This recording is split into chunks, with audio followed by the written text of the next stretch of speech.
Bueno, enpresak, aguantolatu duen enpresak, ekarri zituen eredu batzuk, eta beraiekin dutela da margotu, kotxe horiek. Nola pentsatzen zuten beraiek, ataun jasangarriagoa izateko, imaginatzen zuten bezala, Eta egia da, gauza politak egin dituztela umek, Erabili dituzte, era askotako baliabideak beraien marrazkiak iteko.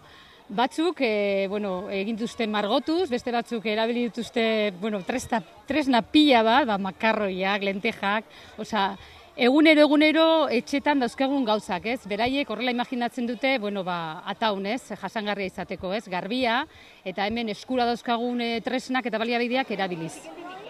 Bueno, Bitxor, Sarekar proiektuaren aurkezpena egin duzue, zein helburu du proiektuak? Proiektuan helburu da mugikortasun iraunkorra bultzatuko duen proiektu piloto bat martxan jartzea ataunen. Horrek esan nahi du? Horrek esan nahi du, herrian hemendik 3 bat hilabetera erongo direla 15 kotxe, henik herritarrak alkilatu ahal izateko, orduka alkilatu ahal izango dituenak, kotxe horiek elektrikoak izango dira, eta gaina beraien energiindarra eguzkitik sortua izango da. Horren azkenen da mugikortasun iraunkorra bultzatuko duen proiektu piloto bat martxan jartzea, etorkizun batean ondo funtzionatzen baldin badu, beste herri batzutara zabaltzeko aukera izango duena.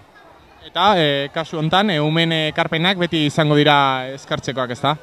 Bai, esan oso interesgarrik izan die. Hasi ginen pixka bat pentsatzen hau herriri esplikatzeko modurik hobena zeintzan, eta noski eskola bat oso importantea da herri baten.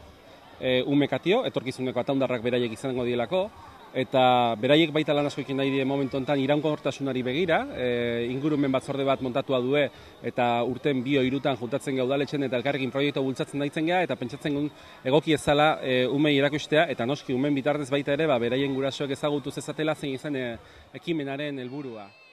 Bueno, eta bestela, proiektua nola doa?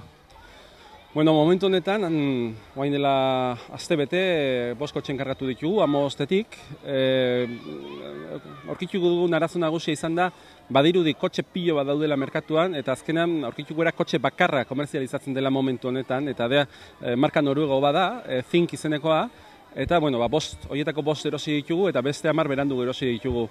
Eta, aigara baita garatzen aparkaleku solarrak, nola izateko, gero hortik kotxeak kargatuko dan energia sortuko diren aparkalekoiek, eta, proiektu fasean eta kotxeak 5 kotxe erosita. Bestalde, gure asmoa da, gaur sariketa bat eginda, umei eskatu zaie marrazteko kotxearen perfila handi bat, eta hortik atera behar ditugu marrazkiak eta kotxetako bat, jarriko dugu umek marraztu duten zatiak aprobetxatuz.